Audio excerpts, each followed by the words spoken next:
ரொம்ப வருத்தமான ஒரு இதுதான். நிறைய நான் ரிசர்ச்சாக போச்சு இதெல்லாம் ஒர்க் பண்ணியிருக்கேன். அதில் எல்லாம் சொல்லுங்க இல்லை ரோபோட் சங்கர் அப்படிருந்து ஒரு பெயிண்ட் அடிச்சுட்டு வந்து அவர் நின்னாலே அவ்வளோ சிரிப்பாக இருக்கும் போகும்ட்டு. நிறைய கஷ்டப்பட்டு உழைச்சி மேலே வந்திருக்காரு.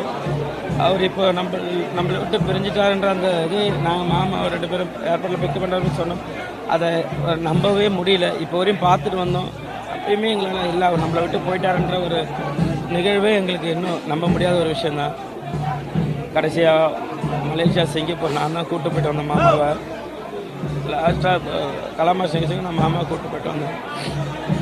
ரொம்ப ரொம்ப ஜாலியாக இருப்பார், சந்தோஷமாக இருப்பார், மச்சான்ட்டு.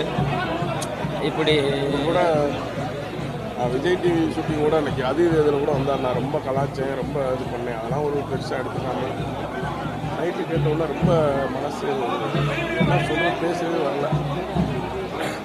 அவர் ஆத்மா சாந்தி அடையணும். எங்களோட எப்போவும் வாழ்ந்துக்கிட்டு தான் இருப்பார். Robot miss robot